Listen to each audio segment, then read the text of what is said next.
दोनों हाथ उठा के जय कर लगाएंगे। बोले देवादिदेव श्री आदिनाथ भगवान की जय जय जय। देवादिदेव श्री शांतिनाथ भगवान की जय जय जय। देवादिदेव श्री चिंतामणि पार्श्वनाथ भगवान की। संत शिरोमणि गुरुवर आचार्य श्री विद्यासागर जी महाराज की जय जय जय।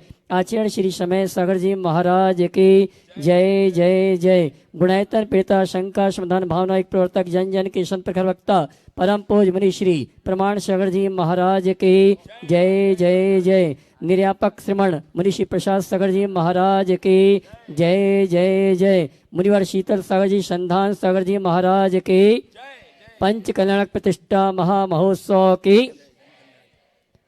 बुढ़ान नगर की पंच कल्याणक प्रतिष्ठा महामहोत्सव में आज हर्षोल्लास के साथ हमने आपने जन्म कल्याणक महामहोत्सव का कार्यक्रम आनंद संपन्न किया और रात्रि में पालना झुलाना और बाल क्रीड़ा का कार्यक्रम है। आइए हम और आप परम पूज मुनिवर से मंगल शंका समाधान के लिए निवेदन करें। उसके ऊपर पारस चैनल, जिनवाणी चैनल, आदिनाथ चैनल और प्रमाणिक ऐप के माध्यम से जो इस कार्यक्रम को घर में बैठ के देखो सुन रहे उन सभी का और यहाँ पर उपस्थित समस्त श्रावक श्राविकाओं का दिगंबर जैन समाज बुढ़ार हार्दिक अभिनंदन स्वागत करता है। चलते हैं प्रतिदिन के भांति परम पूज मुनिवर के श्री चरण वंदन करते हुए आशीर्वाद प्राप्त करेंगे और निवेदन करेंगे शंका समाधान के कार्यक्रम के लिए दोनों हाथ जोड़ लेंगे, बोलेंगे हे मुनिवर नमोस्तु नमोस्तु नमोस्तु।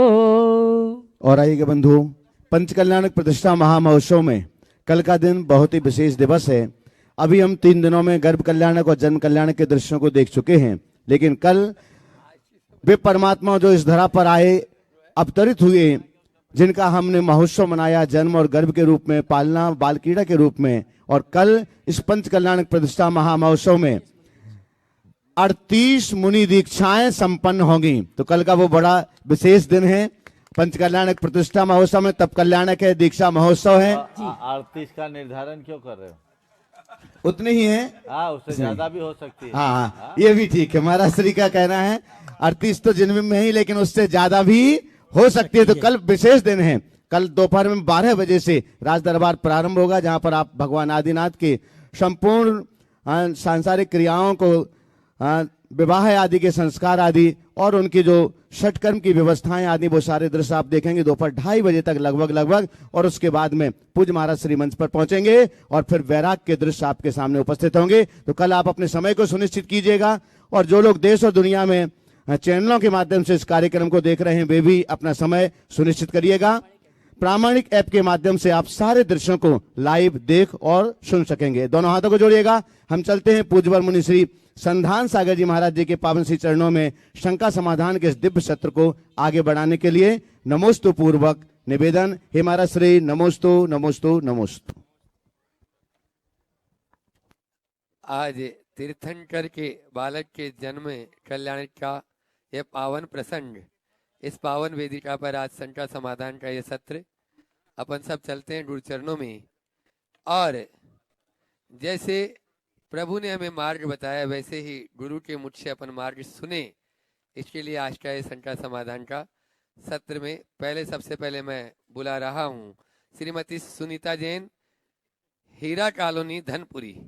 गुरु चरणों में अपना प्रश्न करें और तैयार रहेंगे। राकी जैन, कॉलेज कॉलोनी। एक ही प्रश्न करेंगे, परिचय 2 है उनकी। महाराज जी नमोस्तु। महाराज जी, आर्जव धर्म कहता है कि सीधे बनो, सरल बनो, लेकिन प्रायः देखा जाता है कि सीधा व्यक्ति ही सबसे ज्यादा ठगा जाता है, और उसकी सीधेपन के कारण उसके बीवी बच्चों को भी काफी जलालत सहनी पड़ती है।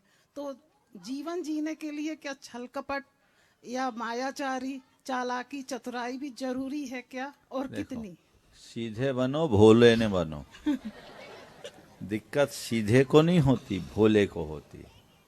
सीधे बनने का मतलब ये नहीं है कि चाहे जिसकी चाहे जो बात स्वीकार लो, आंखें मूंद लो। सीधे बनने का मतलब है मन में गांठ मत रखो और खुद कपट और मायाचारी न करो। सच्चाई का आश्रय लेकर के जियोगे तो निर्द्वंद और निश्चिंत रहोगे। कुटिलता को अपनाओगे तो हर पल द्वंद से जूझना पड़ेगा। द्वंद मुक्त जीवन जीना चाहते हो, आनंद में मग्न होकर जीना चाहते हो, तो सीधे बनो। पर सीधे होना और भोंदू या भोला बन के रहना बड़ा अलग अलग चीज है। जो लोग भोंदू बन जाते हैं या भोला बने रहते हैं, उनको लोग बेवकूफ़ बनाते हैं, उसका दुरुपयोग करते हैं। लेकिन जो सीधे सरल और सच्चे व्यक्ति होते हैं, उनका जीवन पारदर्शी होता है, उनका कोई अनुचित लाभ नहीं उठा पाते। उनके लिए गुरुदेव का एक संदेश है जो एक हाइकू में उन्होंने कहा है, आंखें न मूंदो ना ही आंखें दिखाओ, आंखें न मूंदो न ही आंखें दिखाओ, सही क्या देखो। समझ गए? सीधे होने का अर्थ सही तरीके से समझो। समझ गए?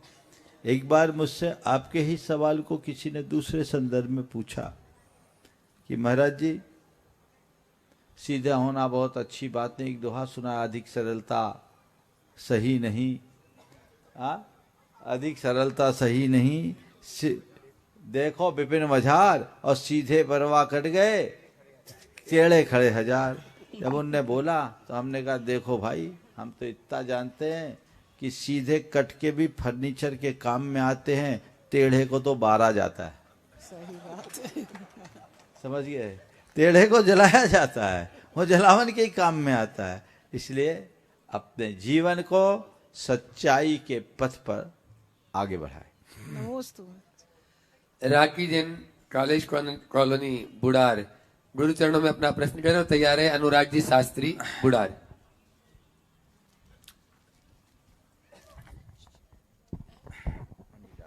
महाराज श्री के चरणों में त्रिकाल नमोस्तु, शुल्लक श्री के चरणों में क्षामी। गुरुदेव, यदि काल द्रव्य स्वतंत्र सत्ता है और आत्मा भी स्वतंत्र द्रव्य है, तो आत्मा की परिणति काल से प्रभावित होती है या केवल उपादान निमित्त संबंध है? मोक्ष अवस्था में काल का आत्मा पर क्या अर्थ रह जाता है? कभी कुम्हार को घड़ा बनाते हुए देखा है? देखा है? कुम्हार किस चीज पर घड़ा बनाता है? चाक पर।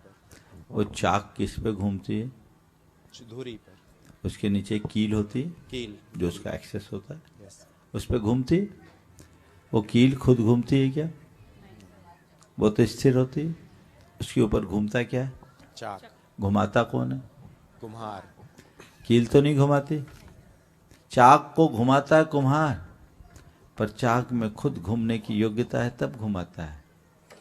चाक में अगर वेरिंग नहीं हो तो चाक घूमेगी क्या? तो जो सिस्टम कील, चाक और कुम्हार का है, वही हमारे साथ काल का है। काल द्रव्य हमारा परिवर्तन नहीं कराता, काल की उपस्थिति में हमारा परिवर्तन होता है। जैसे कील चाक को नहीं चलाती, पर कील के अभाव में चाक नहीं चलती, चाक स्वयं चलती, कील निमित्त बनता है। परिवर्तन हम आप सब द्रव्यों में स्वतः होता है, निमित्त काल बनता है। तो काल की भूमिका उतनी ही है जितनी की चाक के परिभ्रमण में कील की। मोक्ष में काल कोई नियामक तत्व नहीं है, समझ गए? वो एक बाहरी कारण है। नमोस्तु। अनुराग जी शास्त्री, गुरु चरणों में अपना प्रश्न कर रहे हैं और तैयार रहेंगे। हमारे पाटन से आज अपने बीच में अनिल जी आदर्श जी जैन, गुरु चरणों में प्रश्न करेंगे। चतुर्थ मुनिराजों के चरणों में कोटि सा नमोस्तु, छुल्लक जी के चरणों में इच्छामि। मेरी जिज्ञासा ये है महाराज जी कि पुण्य और पाप आश्रव में ही समाहित हैं, परंतु पदार्थ में पुण्य और पाप को लेने की क्या आवश्यकता थी? अगर थी तो आश्रव के पुण्य पाप और पदार्थ के पुण्य पाप, इन दोनों में क्या अंतर है महाराज जी? देखो, समाधान कीजिए। कायदे से तो जीव अजीव में ही सब समाहित हो जाता है, फिर सात तत्व की कोई आवश्यकता नहीं थी। लेकिन जिनको संक्षेप में समझ में आए वो जीव अजीव जड़ चेतन से ही जान लेता है। लेकिन जिन्हें विशेष में जानना हो उनके लिए उसका विश्लेषण करके सात तत्व को कहा। ये बात सच है कि पुण्य और पाप आसव और बंध में समाहित हो जाते, लेकिन फिर भी पुण्य पाप को पृथक रूप से कहा, और इसलिए कि वो लोक में पुण्य पाप का विशेष परिज्ञान कराना चाहते हैं। पुण्य मोक्ष मार्ग में सहकारी कारण है और पाप हमारे जीवन के पतन का सबसे बड़ा कारण। तो ये मोक्ष मार्ग में सहकारी कारण और पतन का हेतु, इन दोनों को भेद रूप से दर्शाने के लिए इसे 9 रूप में विभाजित किया गया और इसे पदार्थ कह दिया। समझ गए? तो यथार्थ ये आश्रय और बंध का ही व्याख्यान है। अनिल आदर्श जी जैन अमरपाटन, गुणायतन ट्रस्टी, गुरु चरणों में अपना प्रश्न किया और आज अपने इकट्ठे हो जाओ। हाँ, एक साथ हुए। आज अपने बीच में राष्ट्रीय स्वयं सेवक संघ के हे गुरुवर यहाँ पर नमोस्तु स्वयंसेवक नमोस्तु नमोस्तु उपस्थित है, गुरु चरणों में अपना प्रश्न करेंगे। हाँ बोलो। हे गुरुवर नमोस्तु नमोस्तु नमोस्तु। अपकर्षण उत्कर्षण उदीर्ण एवं संक्रमण का प्रभाव निकाचित में नहीं पड़ता, फिर इसका बंध कैसे होता है, कृपया विस्तार से बताएं। देखिए ये सैद्धांतिक सवाल है। निकाचित कर्म अलग से नहीं बंधता भाई, ये कर्म की एक विशेष परिणति होती है। कर्म के कुछ अंश ऐसे होते हैं सभी कर्मों में जिन्हें हम असमय में भोग नहीं सकते, उनकी शक्ति को कम नहीं कर सकते, न उसे घटा सकते, न बढ़ा सकते, न बदल सकते। उन कर्मांशों को निकाचित कर्म कहते हैं जिन्हें हमें भोगना ही पड़ता है। समझ गए? ये कभी भी हो सकता है, पुण्य में भी पाप में भी। नमोस्तु भाई नमोस्तु। राष्ट्रीय स्वयं सेवक संघ के सभी स्वयं सेवक एक साथ हो जाए और आप लोग जोरदार तालियों से इन सभी का स्वागत कर दे। वे अपना प्रश्न गुरु चरणों में करेंगे और उसके बाद में तैयार रहेंगे बंधुओं। अपना ये यहाँ पर पंच कल्याण प्रतिष्ठा महामहोत्सव जो चल रहा है बिना प्रतिष्ठाचार्य के नहीं होता, और उसके प्रतिष्ठाचार्य बाल ब्रह्मचारी अभय भैया जी, बाल ब्रह्मचारी अशोक भैया जी। तो आज बाल ब्रह्मचारी अभय भैया जी यहाँ पर उनका परिवार उपस्थित है, उनके भाई जय कुमार जी, भाभी हेमलता जी तैयार रहेंगे। शंका समाधान प्रवर्तक, भावना योग जनक, परम पूज्य श्री प्रमाण सागर जी महाराज एवं समस्त पूज्य मुनिजनों के ससंग चरणों में कोटिशः नमोस्तु नमोस्तु नमोस्तु। पूज्य महाराज श्री हिंदू जैन बौद्ध सिख इन सभी मत पंथ संप्रदायों का उद्भव भारत की इस पवित्र भूमि में हुआ। इन सभी धर्मों की संस्कृति एक है, सिद्धांत एक है, अभीष्ट एक है, सभी के मूल में विश्व मंगल की कामना है, सर्वे भवन्तु सुखिनः की भावना है, केवल पूजा पद्धति में भिन्नता है। तो क्या सब कुछ एक जैसा होने पर भी केवल पूजा पद्धति की भिन्नता के कारण हमें परस्पर भेद रखना उचित है? क्या हिंदू जैन बौद्ध सिख के मन में एक दूसरे के प्रति तनिक भी भेद होना चाहिए? ऐसे में क्या हम मानवता विरोधी शक्तियों से अपनी धर्म की व भारतीय संस्कृति की रक्षा कर पाएंगे? महाराज श्री कृपया मार्गदर्शन करें। देखिए भेद तो मानव मात्र नहीं, प्राणी मात्र में नहीं होनी चाहिए। अगर हम अंतस्तत्व को देख कर कहें तो जगत के चराचर सभी प्राणियों में एक सी परमात्मा शक्ति है, सब परमात्मा है। हम उस परमात्मा शक्ति को जाने, इसलिए भेद कभी नहीं होना चाहिए। जहाँ तक धर्म और धर्मोपासना का सवाल है, ये सब की अपनी अपनी आस्था का विषय है और हम किसी की आस्था को न बदल सकते हैं, न बलात् हमें बदलने का प्रयास करना चाहिए। जिसकी जो आस्था है उस आस्था के अनुसार वो अपनी उपासना करे, पूजा करे, आराधना करे। दूसरे शब्दों में कहूं तो जो धर्म उसे अच्छा लगता है उसे अपनाए, पर अपने अतिरिक्त अन्य धर्म के प्रति सहिष्णु बना रहे। पर धर्म सहिष्णुता जब तक विकसित नहीं होगी तब तक हम धर्म में टिक ही नहीं सकते। और कोई भी धर्म भेद की बात नहीं करता, और धर्म में भेद है ही नहीं। धर्म तो भीतर का तत्व है, भेद धर्मियों में है। हमें धर्मियों को सुधारने की जरूरत है। धर्मियों को चाहिए कि वो धर्म के मर्म को समझे और धर्म के नाम पर एक दूसरे से दूरी न बनाए, धर्म के मर्म को आत्मसात करके अपने जीवन को आगे बढ़ाने का प्रयास करें। धार्मिक मान्यताएं अपनी जगह है, सामाजिक समरसता अपनी जगह है। अपने अपने तरीके से अपने अपने धर्म का अनुपालन करते हुए भी हमें सामाजिक समरसता को कायम रखना चाहिए। हमारा देश अनेकता में एकता का देश है। हमारी संस्कृति किसी बगिया के फूल से नहीं बनी, हमारी संस्कृति अनेक फूलों का गुलदस्ता है और अलग अलग रंग बिरंगे फूल से ही इस गुलदस्ते की शोभा है। हम सब फूलों का सत्कार करें, बस इतना कहते हैं कि हमारा ध्यान फूलों पर न जाए, हमारा ध्यान गुलदस्ते की खूबसूरती पर जाए। कोई फूल ये न कहे कि मैं सबसे ज्यादा खूबसूरत हूं, कोई ये ना कहे कि इस गुलदस्ते में सबसे ज्यादा मैं हूं, कोई ये ना कहे कि सबसे ज्यादा सुगंध मुझ में है। सब ये कहे कि हम सबके साथ रहने से ही इस गुलदस्ते की खूबसूरती है और हमें उसे अक्षुण्ण बनाए रखने का प्रयास करना चाहिए। नमोस्तु महाराज जी।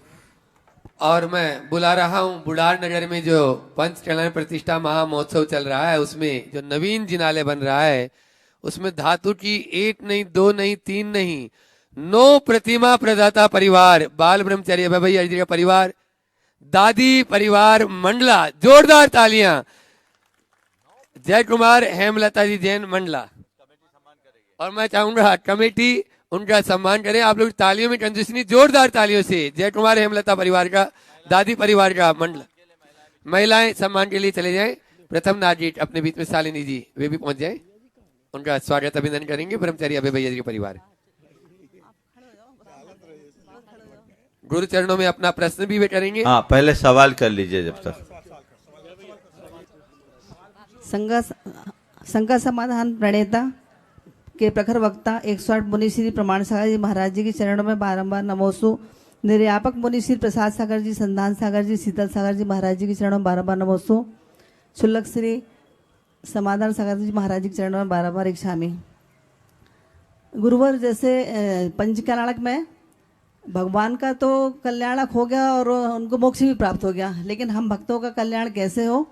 और महाराज, जैसे कभी कभी ऐसा होता है, जैसे मुझे बहुत है कि जैसे धार्मिक कार्यक्रम का जो आयोजन होते हैं, तो जहाँ होते मैं वहाँ पहुँच जाती हूँ, तो लोगों को लगता है कि इनके पैरों में भौरियाँ लगी हैं, आज यहाँ तो कल वहाँ, कहीं भी चले जाते हैं। तो व्यवहारिकता के जीवन में भी जैसे कहीं भी कोई कार्यक्रम हो, रिश्तेदारी हो, तो वहाँ जाना भी आवश्यक रहता है। मुनि महाराज जी, आरिका माता जी वगैरह भी जहाँ रहती हैं, तो वहाँ मैं भी पहुँच जाती हूँ। तो इसमें कैसे संतुलन बनाए रखें? और महाराज जी, जैसे ये तो पहले बहुत ज़्यादा ऐसा टेंशन होता था, लेकिन जब से गुरुजी का हाई को सुना कि दुनिया मुझे कुछ भी कहे किंतु मैं जो हूँ सो हूँ, तो तब से बहुत तसल्ली मिलती है। उसके लिए संकल्प। पहले तो मैं चाहूंगा एक बार इस परिवार का जोरदार अभिनंदन करें। आज मुझे पहली बार पता लगा, यद्यपि इस मंदिर के, सम्मान कर दीजिए आप लोग, यद्यपि इस मंदिर के निर्माण में ब्रह्मचारी अभय भैया की बड़ी भूमिका है। वो केवल प्रतिष्ठाचार्य की हैसियत से नहीं, अपितु एक कार्यकर्ता की तरह आपके इस पूरे के पूरे स्वरूप को अंजाम दे रहे हैं। वो कहीं काम में लगे हैं। एक बार आप लोग उनका भी परोक्ष रूप से जोरदार अभिनंदन कर दें। और इस परिवार ने बहुत उत्तम काम किया है। 9 जिन प्रतिमाओं को विराजमान करने का पुण्य कोई साधारण बात नहीं है। एक बार पुनः पूरे परिवार के लिए जोरदार अभिनंदन। आपके 2 सवाल हैं। आपने पहला सवाल किया कि भगवान के तो पंचकल्याणक में प्रतिष्ठा हो जाएगी, हमारा कल्याण कैसे होगा? देखो, पाषाण से भगवान बने प्रतिष्ठा से, हमारा कल्याण भी होगा प्रतिष्ठा से। मंदिर पूरा होता है भगवान की प्रतिष्ठा से, और जीवन पूर्ण बनता है भगवान की प्रतिष्ठा से। मंदिर में भगवान विराजोगे, मंदिर पूरा होगा। हृदय में भगवान को विराजोगे, जीवन पूरा होगा। तो बस प्रतिष्ठा के बाद प्रभु के प्रति निष्ठा जगा लो, उन्हें हृदय में बिठाल दो, फिर कोई खतरा नहीं, फिर कोई कठिनाई नहीं, कल्याण सुनिश्चित है। दूसरी बात, हर धार्मिक कार्यक्रमों में पहुंच जाने का, बिल्कुल भगवान से तो प्रार्थना ऐसी करो कि भगवान आप मुझे इतनी सामर्थ्य दो कि धार्मिक कार्यक्रमों में पहुंचते रहूं, और न केवल पहुंचूं, कुछ ऐसी व्यवस्था बना दो कि अब की बार जाऊं तो लौट के ही ना आऊं। सबसे अच्छा मार्ग तो वो है, कल्याण तो उसी में है। लोग घूमने फिरने जाते हैं तब सवाल नहीं उठता, लोग रिश्ते नातेदारी में जाते तब सवाल नहीं उठाते, लेकिन जिनकी धार्मिक कार्यों में रुचि है उनसे लोग सवाल उठाते। आपसे जब कभी कोई ऐसा कहे तो आप अत्यंत विनम्रता से कह दो, ये मेरी लाइफ है और मेरी चॉइस है, कृपया कर आप इसमें किसी प्रकार का हस्तक्षेप न करें, आपका रास्ता अपने आप प्रशस्त हो जाएगा। अपने बीच में ताजपुर परिवार दिनेश संध्या जी जैन यहाँ पर उपस्थित है, सागर गुणायतन ट्रस्टी। वे अपने प्रश्न गुरु चरणों में करेंगे, उनके साथ में ही पाइया परिवार भी, समझी उनके पूरा परिवार साथ में हो जाए, जो इस पंचकाम प्रतिष्ठा महामहोत्सव में मुख्य पात्र भी है। और उसके बाद में बुढ़ार नगर की समस्त बेटियों द्वारा एक प्रश्न किया जा रहा है, गुरु चरणों में अपना प्रश्न रखेंगी। हे गुरुवर, नमोस्तु नमोस्तु नमोस्तु। किसी ने कहा है, हो रहा है खो रहा है अपनापन, दिखावा अब बढ़ने लगा है, कौन किससे बेहतर है, इस होड़ में हर कोई फंसने लगा है, हो रहे हैं अपने ही अपनों से दूर, दिलों से फासला गहराने लगा है, दिखावे की इस बुरी आदत से अब हर रिश्ता बिखरने लगा है। तो हे गुरुवर, इस दिखावे की दुनिया से हम अपने आप को कैसे बचाएं? दिखावे की दुनिया से अपने आप को बचाने का बड़ा सरल उपाय, दूसरों के दिखावे से प्रभावित होना बंद कर दो।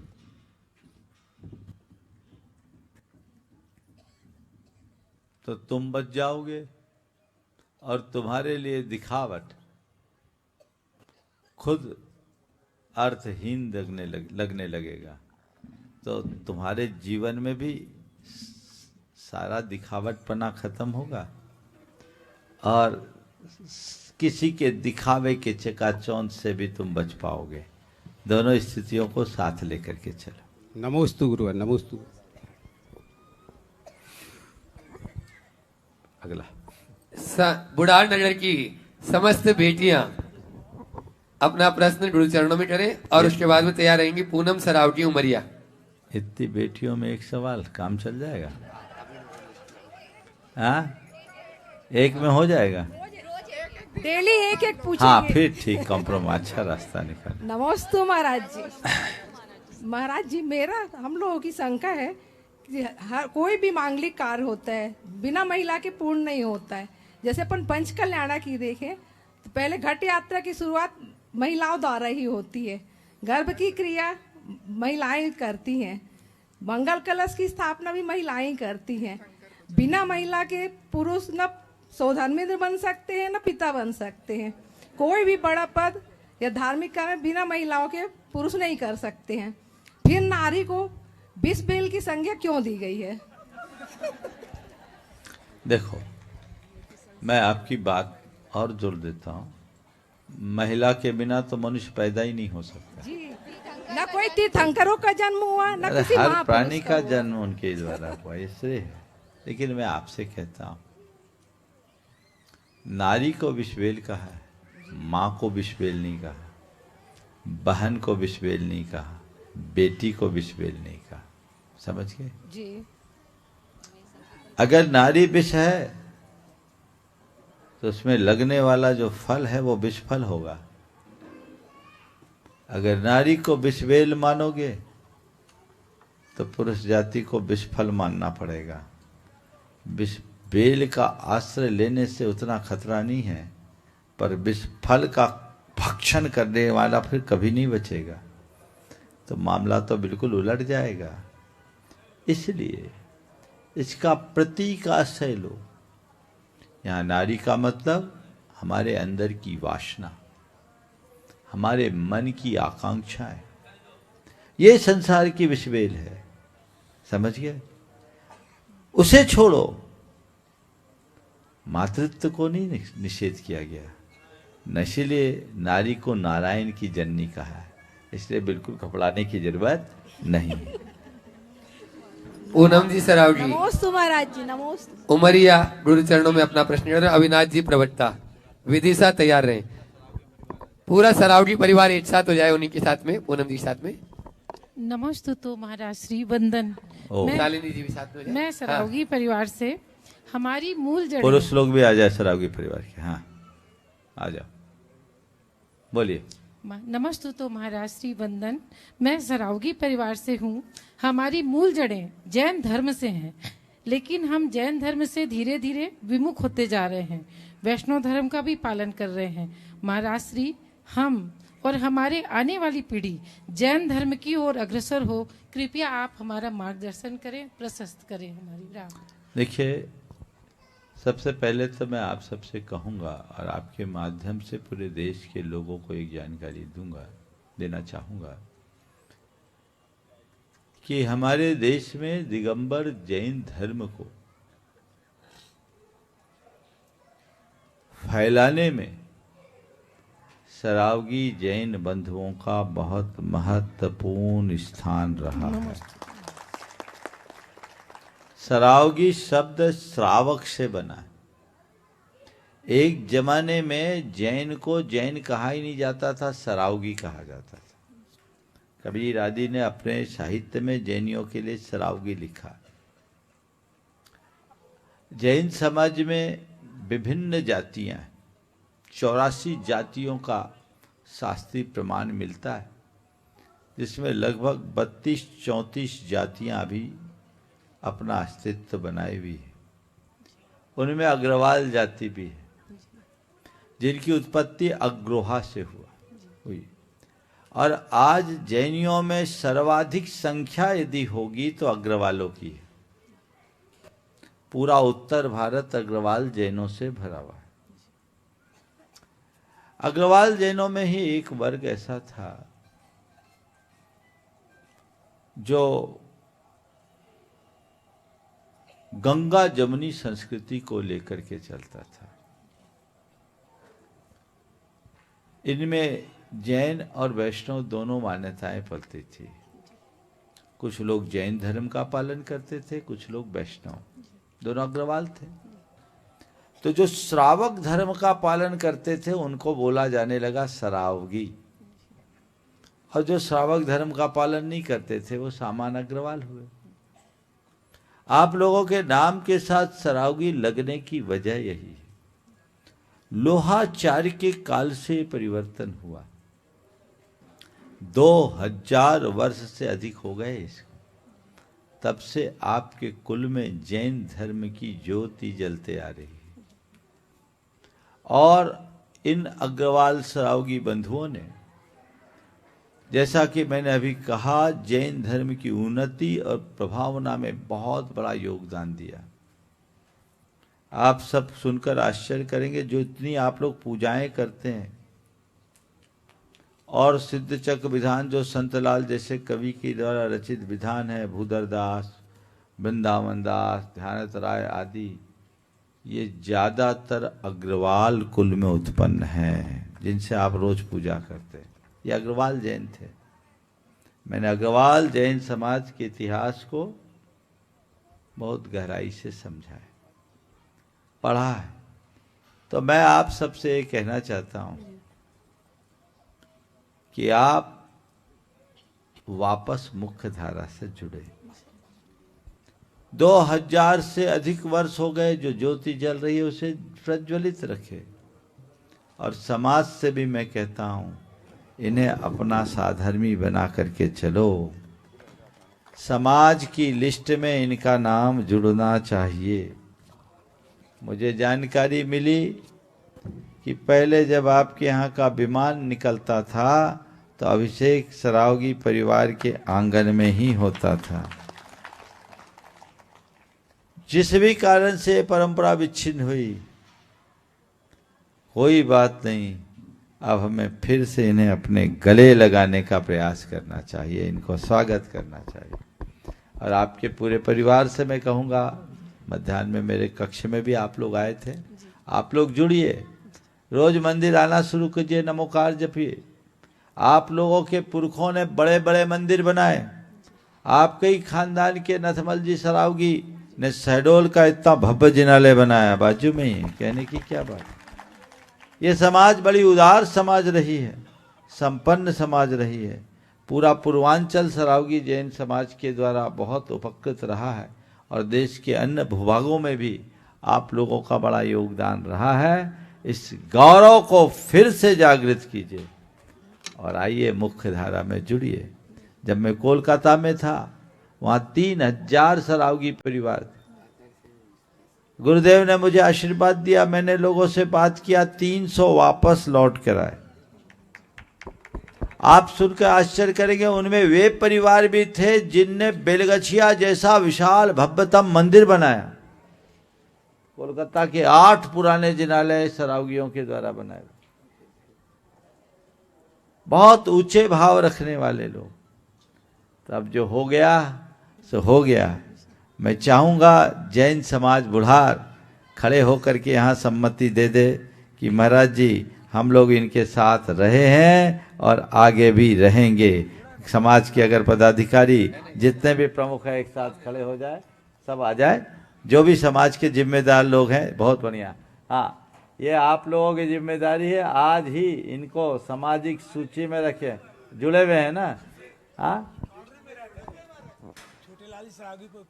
सरावगी परिवार, हाँ, पूरनमल जी सरावगी परिवार पूरा जुड़ा हुआ है, लिस्ट में पहले नंबर से है उनका। अब आपको पूरा इनके चारों घर को जोड़ना है। ये बाहर रहते थे ना, जो रहते थे आप भीतर कर लो। जी जी, स्वीकार है। हाँ, और इनको जोड़िए, इन तक सारी सूचनाएं जानी चाहिए और आप भी समाज के अंग बन करके चलिए। बहुत बहुत आशीर्वाद। नमस्ते।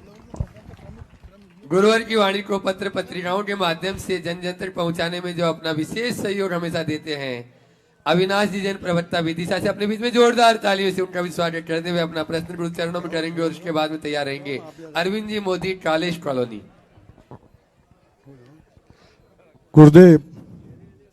गुरुदेव के चरणों में नमोस्तु नमोस्तु नमोस्तु। गुरुदेव, बड़ी खुशी है कि आज हमारे रायपुर वाले भी हमारे साथ में खड़े हैं। अच्छा। गुरुदेव दिगंबर जैन समाज गुरुदेव की भक्त समाज है और वह भावनात्मक रूप से गुरुओं से जुड़ी हुई है। गुरुदेव, आजकल गुरुओं के नाम से फर्जी लोग महाराज श्री के ब्रह्मचारी बनकर भावनात्मक रूप से धन वसूल कर रहे हैं और गुरुदेव के नाम से फर्जी काल उनके भक्तों को किया जा रहा है। इसके शिकार हमारे राष्ट्रीय जन एकता संघ के नायक राकेश जी गोयल भोपाल भी शिकार हुए। कोई ब्रह्मचारी दीपक भैया के नाम से मुनि श्री के नाम पास से फोन कर रहा है और उसके शिकार हमारे प्रदीप जैन महामंत्री सकल दिगंबर जैन समाज विदिशा भी हो चुके हैं और उन्होंने तो 40,000 रुपये भेज भी दिए मंगेश मोबाइल साहब के नाम से। और ये 4 मोबाइल नंबर हैं। गुरुदेव, हम चाहते हैं कि आपके माध्यम से हम लोग कैसे बचें और कैसे हम लोग शिकार ना हो, इसका आप हम लोगों को प्रेरणा दें, जिससे पूरे भारतवर्ष से इस प्रकार लोग बच सकें। पहले तो भैया वो चारों मोबाइल नंबर जनता को बता दो जी, ताकि लोग ऐसे नंबरों को ब्लॉक करें। पहले नंबर आराम से बोलो। हाँ। और मैं चाहूंगा इस पारस चैनल और अन्य चैनलों के भी स्क्रीन में चले जाए कि धोखेबाजों से बच के रहो। मैं पूरी बात कर लूँ फिर आप बता देना। नंबर मैं पूरी बात कर लूँ फिर बता देना। इस तरह की हरकतें आजकल आम हो गई। कतिपय लोग जिनका ये धंधा ही है, 10,000 20,000 रुपए के लिए किसी भी व्यक्ति को किसी भी तरह की बात करके कह देते हमारे इस अकाउंट में डाल दो, इस अकाउंट में डाल दो, जबकि उनका उस साधु से कोई लेना देना न, वह व्यक्ति ब्रह्मचारी। और इस तरह की हरकतें करके रुपयों का लेन देन करते हैं। ऐसे लोगों से बचना चाहिए। जब तक आपको कोई भी पूर्णतः प्रमाणिक व्यक्ति न मिले तब तक आपको इस तरह से पैसों का ट्रांजैक्शन तो देना ही नहीं चाहिए। और मोबाइल तो ऐसे ही साइबर क्राइम का सबसे बड़ा माध्यम बन गया। भारत सरकार इसके लिए रोज आप लोगों को जगाती। क्यों आप देते हैं?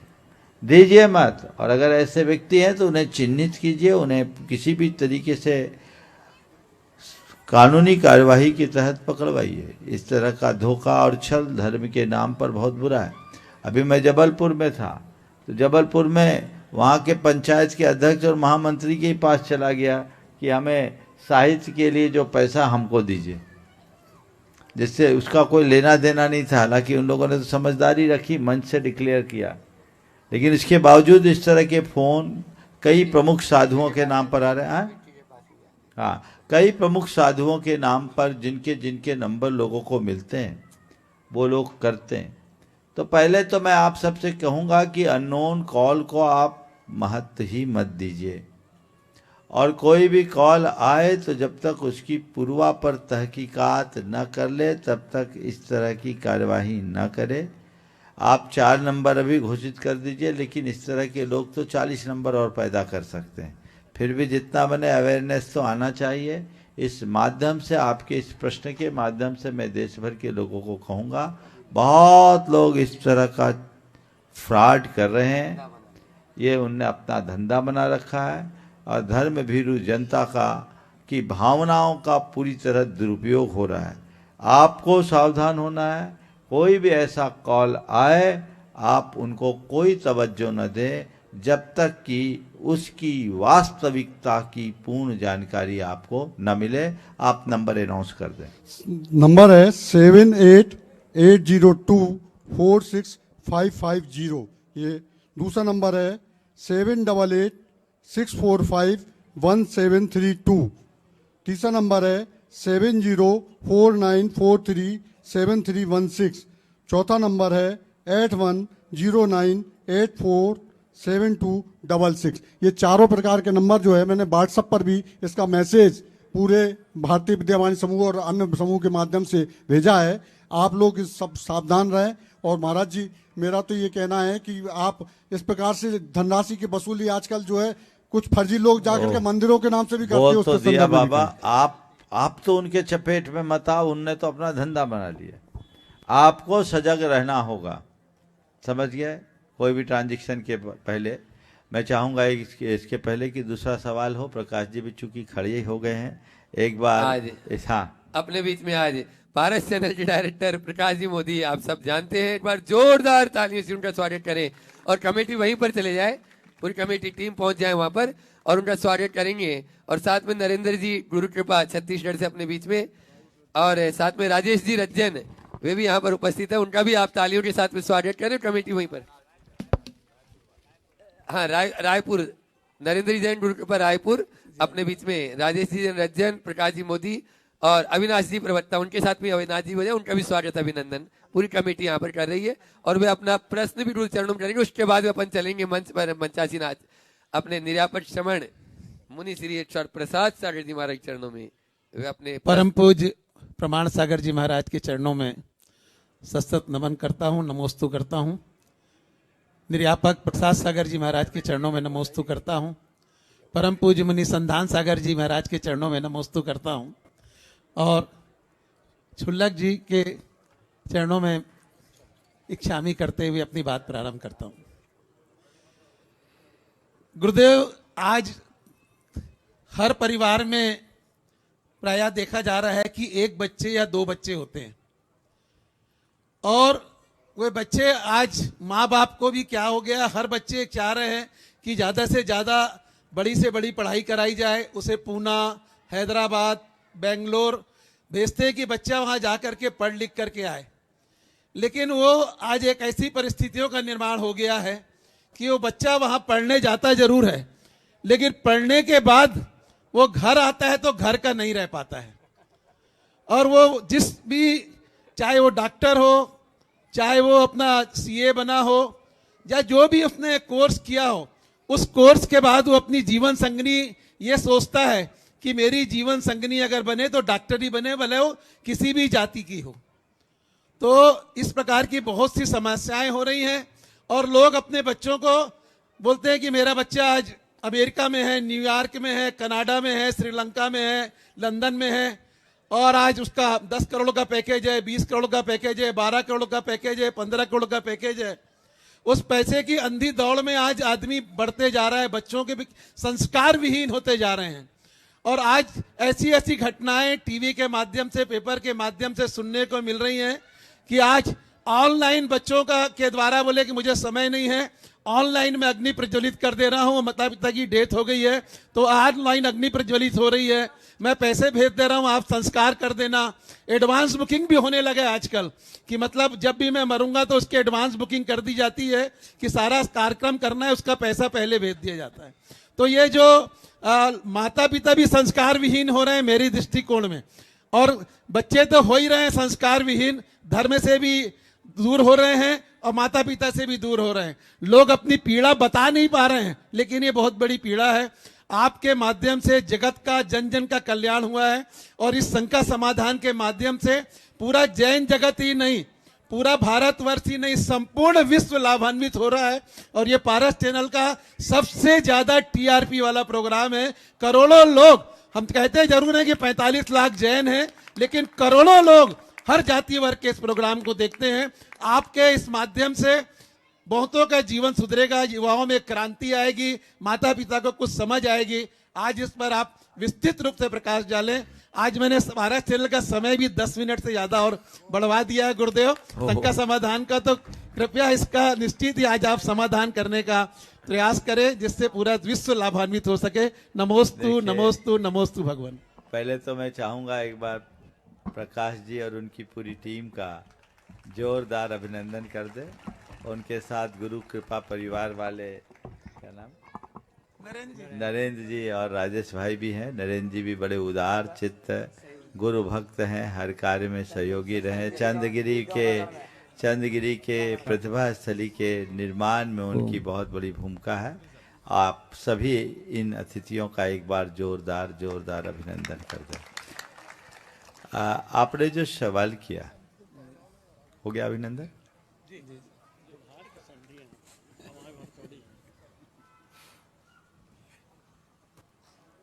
बस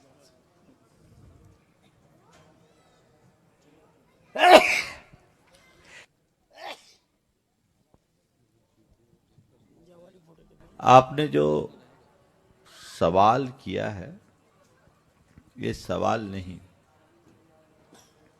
बड़ा गंभीर और संवेदनशील मुद्दा है।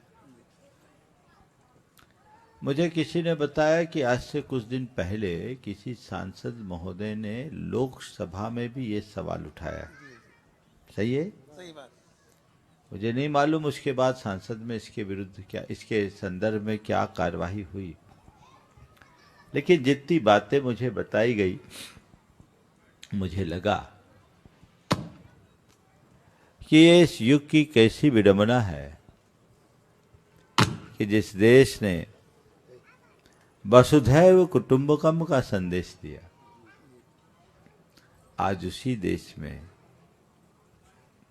माँ बाप के पालन पोषण के लिए कानून का आलंबन लेना पड़ रहा है। उन्होंने अपने वक्तव्य में 2 ऐसे घटनाओं का उल्लेख किया था, जिसमें एक शायद इंदौर का था कि मरणोपरांत 15 दिन तक अंत्येष्टि नहीं हो पाई बच्चे विदेश में। उन्होंने अपना प्रस्ताव दिया था कि बच्चों को सप्ताह में 1 दिन बात करें और हर 6 महीने में अपने पासपोर्ट को अपडेट कराने की बात की थी। कानून का आश्रय तब लेना पड़ता है जब हमारी संवेदनाएं समाप्त हो जाती है, पर मेरा मानना है कि संवेदनाएं समाप्त हो जाए तो कानून भी कुछ नहीं करते, क्योंकि कानून हम कितने भी सख्त बनाएं, लोग उसकी तोड़ निकाल लेते हैं। हमें जड़ को मजबूत करना होगा। हमने शुरू से साधन को साध्य मान लिया। हमने बच्चों के पढ़ाई और पैसे को तो प्रमुखता दी, प्रेम, परस्परता, बंधुत्व और आत्मीयता जैसे उदात्त मूल्यों की घोर उपेक्षा की। और जब तक ऐसी परिस्थितियां बनते रहेगी तो परिणाम तो बुरा होगा ही होगा। आज की संतान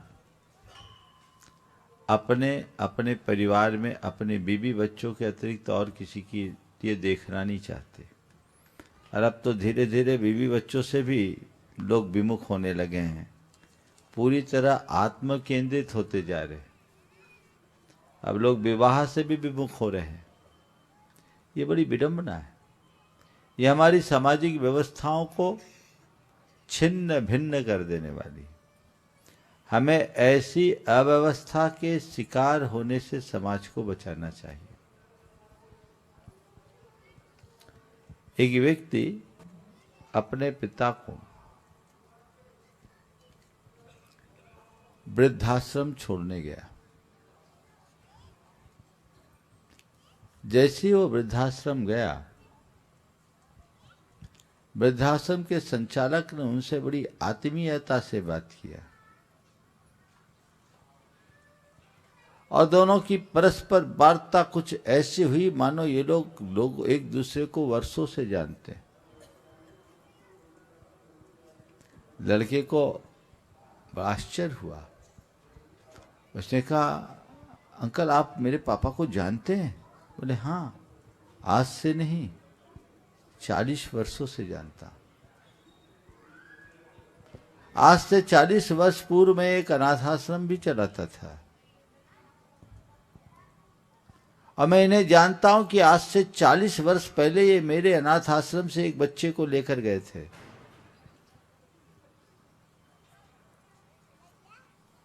और आज 40 वर्ष बाद मेरे इस वृद्धाश्रम में आए हैं। तुम्हें पता है 40 साल पहले जो अनाथ आश्रम से बच्चा गया था वो कौन था? जैसी सुना उसके पांव तले जमीन खिसक गई। धिक्कार है जिस बाप ने मुझे अनाथ आश्रम से उठाकर इस योग्य बनाया, आज उसी बाप को मैं वृद्धाश्रम पहुंचा रहा हूं। मुझसे बड़ा भागा कौन होगा? तुरंत गिर पड़ा अपने पिता के चरणों में, कहा पिताजी मुझे माफ करना, मुझसे बहुत बड़ी भूल हो गई। मैं अपनी पत्नी की बातों में आकर ये निर्णय ले लिया, लेकिन अब ये नहीं होगा। अब मैं पूरा जीवन आपके चरणों में बिताऊंगा, आप जैसा चाहोगे वैसा करूंगा। ये एक उदाहरण है। अंदर की संवेदना जगनी चाहिए। इस संदर्भ में हमें 4 स्तर पर काम करना चाहिए। सबसे पहले बच्चों की शिक्षा के साथ संस्कार को जगाना चाहिए। हम बच्चों के संस्कारों को गौण कर देते हैं, शिक्षा को प्रमुखता देते हैं। बच्चे बौद्धिक रूप से तो बहुत समर्थ हो जाते हैं, भावनात्मक रूप से कमजोर हो जाते हैं। ये परिणाम सामने आते हैं। हम अपने बच्चों के साथ ये बात शुरू से करें ताकि आप अपने संतान का सुख भोग सके। दूसरा, बच्चों के हृदय में संवेदना जगाएं। आज हमारे बच्चों में संवेदनहीनता बढ़ रही है। बौद्धिक विकास की इस गर्मी ने हमारी संवेदना को भाप बनाकर उड़ा दिया।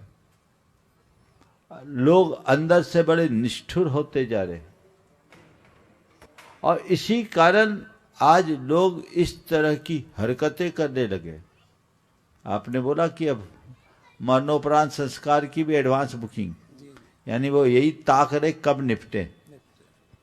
उन्हें आपसे नहीं आपकी संपत्ति से मतलब। ये चीजें तब बदलेगी जब बच्चे के हृदय में संवेदना जगेगी। तीसरी बात, हम बच्चों से जो चाहते हैं उसे अपने व्यवहार से दर्शाएं। आपने खुद ने अपने माँ बाप की सेवा नहीं की, उपेक्षा की, तो फिर आपके बच्चे आपकी कितनी सेवा कर पाएंगे? बच्चे वही करते हैं जो वो देखते हैं। बच्चे वह नहीं करते जो आप कहते हैं, बच्चे वह करते हैं जो आप करते हैं। बच्चे उसे दोहराते हैं। तो आप भी तो कीजिए, इस पर ध्यान देना जरूरी है। और चौथी बात, बच्चों के साथ संवाद बनाए रखिए। बच्चे कहीं भी हो, आत्मीय संवाद। बच्चे भी आपसे संवाद रखें, आप भी बच्चों से संवाद रखें। आजकल बच्चे बाहर जाने के बाद माँ बाप को तभी याद करते जब बच्चा पैदा करना होता है या जब तक बच्चा पैदा करना होता है, क्योंकि उनको केयर टेकर मिल जाता है फ्री का। ये मतलब ही दुनिया है। यदि इन बातों को ध्यान में रखेंगे तो आप बचेंगे। और सबसे अच्छा उपाय इस उपेक्षा और त्रासपूर्ण जिंदगी से बचने के लिए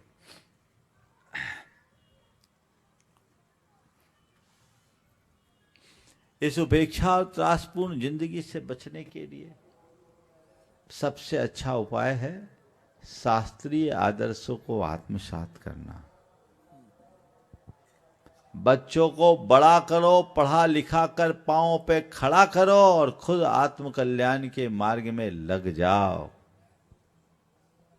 बच्चों को उतना ही दो जितने से उसका निर्वाह हो जाए, बाकी सब परमार्थ में लगाओ और शाही जिंदगी जियो। अगर परमार्थ में लग जाओगे, एक तकलीफ होगी, पूरी समाज खड़ी होगी। घर में पड़े रहोगे, अरबों की संपत्ति के धनी होगे, तो भी मर जाने के हफ्ते भर बाद लोगों को पता लगेगा। क्यों? किस ममत्व में? क्यों चौकीदार बने हो अपनी संतान की संपत्ति के लिए? तिलांजलि दो, लग जाओ परमार्थ के कार्य में, धार्मिक संस्थानों से संबद्ध हो जाओ, वहां तुम्हारी सेवा टहल होगी और भगवान का नाम लेकर तुम अपने जीवन का कल्याण भी कर पाओगे, आत्मा का उत्थान कर पाओगे। मैंने बहुतों को देखा है जो शेर की तरह जिए, कुत्तों की मौत मरे हैं। मैं आप सबसे कहना चाहता हूं, अगर अपनी अच्छी मौत चाहते हो ना, कुत्तों की मौत से बचना चाहते हो, परमार्थ में लग जाओ। शेर की तरह जियो, शेर की तरह मरो। मोह माया से मुक्त होकर जीवन जियो। किस लिए चिपके हो? कई घरों में ना बेटा है, ना बहू है, ना बेटी है, ना कोई है, बस अकेले मियाँ बीवी है। क्या है कि हमारा बेटा वहाँ अब क्या करे, प्रॉपर्टी संभालनी पड़ रही है। अरे बाहर की प्रॉपर्टी कब तक संभालोगे? अपने अचेतना की प्रॉपर्टी तो संभालो। अभी तुम्हारे शरीर में सत्य है, तुम्हारे पास अनुकूलता है, परमार्थ में लग जाओगे तो तर जाओगे, नहीं तो पता नहीं तुम्हारी कैसी दुर्गति होगी। इस अर्थ में वे लोग भी भाग्यशाली हैं जिनकी संतान उनके साथ है। और इसके लिए भी मैं कहता हूं कि बच्चों को नौकरी की तरफ मत धकेलिए, मानसिकता बदलिए, अपने कारोबार से जोड़ने का प्रयास कीजिए। हमारी संस्कृति नौकर बनने की नहीं है, हमें जॉब नहीं करना, जॉब प्रोवाइडर बनना है। नौकरी देने लायक बनो, अपने घर रहो, अपने माँ बाप की साए में रहो, ताकि बच्चों को भी, छोटे बच्चों को भी वो संस्कार मिले। सारे बच्चे मानसिक रूप से रुक रहे क्योंकि बच्चों को घर में कोई दूसरे बच्चे नहीं मिलते। पिता अपने काम में, मम्मी सोशल मीडिया में या किटी पार्टी में। बच्चा कहाँ जाए? स्कूल से आने के बाद भी अकेला। बचपना खत्म हो रहा है, भावनात्मक रूप से संतान रुग्ण दिख रही है। इसलिए ऐसी स्थिति में ये समस्याएं दिनों दिन बढ़ रही है।